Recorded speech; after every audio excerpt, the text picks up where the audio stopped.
সর্বনিকৃষ্ট একজন বান্দা ভাই। প্লিজ কথাগুলি শোনা যাবেন ভাই। জীবনে অনেক কিছু করছি আমি আমারে বলতেছি, অনেক কিছু করছি ভাই। প্লিজ আর করতে চাই না। বাকি যে সময়টা আছে সোশ্যাল মিডিয়াতে আমরা অন্তত ভালো জিনিস ছড়াই, অযথা সময় নষ্ট না করে একজনকে বোঝানোর চেষ্টা করি কিংবা কেউ হেল্প করি অন্য কিছুর মাধ্যমে। ভাই সময় খুব কম বাকি আছে। যাদের ইমান, শস্যের পরিমাণ ইমান আছে অন্তরে, তারা বুঝতে পারবে আমার কথাগুলো। ভাই আমি কোনো আলেম না, কোনো হাফেজ না, কোনো কিছু না। আমি আল্লাহ আপনাদের থেকে সবচেয়ে নিকৃষ্ট গোলাম, আমি আল্লাহ সবচেয়ে নিকৃষ্ট। আমার অনেক পাপ আছে ভাই। জাস্ট খালি এইটুক বলার জন্য আসছি সোশ্যাল মিডিয়াতে ভাই গান বাজনা এগুলা টোটালি বন্ধ করে দেন ভাই প্লিজ। সময় আগের মতো নয়। আমরা যা করছি আগে পাস্ট ইজ পাস্ট, গেছে গা খালাস।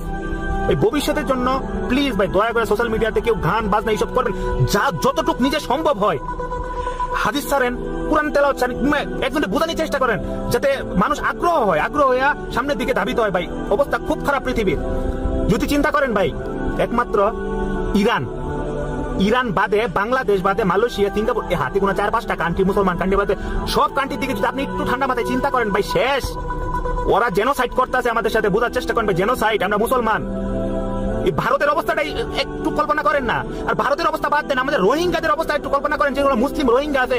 এইখানে পর্যন্ত আরাকান আর্মিরা প্রতিদিন আমাদের বোনের মতো অনেক মেয়েরে ধরে নিয়ে গিয়া ওরা ধর্ষণ করতেছে, অপহরণ, অনেক কিছু করতেছে ভাই, আমরা জানিও না।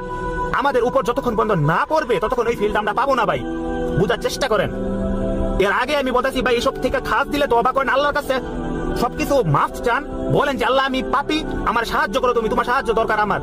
কোন লড়তে পারবেন না ভাই। সামনে যে ভয়ঙ্কর দিন আমাদের জন্য অপেক্ষা করতেছে সেটা বলার কোনো রাস্তা নাই ভাই। ঠিক আছে, একে তো করি না, নষ্ট তো হয়ে গেছে ইমান সবকিছু, কিন্তু এইসব ছোট ছোট যেগুলা ভালো কাজ আমরা অন্তত এগুলা করি, যাতে আল্লাহ আমাদের সামনে একটা এক্সকিউজও যদি খাড়া করতে পারি যে আল্লাহ আমি তো ওদের পক্ষে, মুসলিমের পক্ষে কথা কইছিলাম, এই জন্য কি আমার জাহান্নামের আগুন থেকে বাঁচানো যায় না? এইটুকু অন্তত কইতে পারবেন, যেহেতু নামাজ পড়ি না আমরা, খালাস নামাজের হিসাব বাদ দেন, কিন্তু একটা ভালো কাজের বিনিময়ে তো আপনি একটা অপশন রাখবেন ভাই, নাকি মুসলমান হিসেবে? প্লিজ ভাই। আর সোশ্যাল মিডিয়াতে বেহায়াপনা ছাড়েন না, যারা ছাড়ে তাদের বুঝান, নিজে ভালো চলেন, অন্যদেরকে চেষ্টা করেন আনার জন্য, এগুলা বুঝানোর জন্য। ঠিক আছে, হাদিস ছাড়েন যাতে সবাই একত্রিত হয়, সামনে কিভাবে চলতে হবে আমাদের এগুলা বুঝে। প্লিজ ভাই, দুনিয়ার অবস্থা ভালো না ভাই।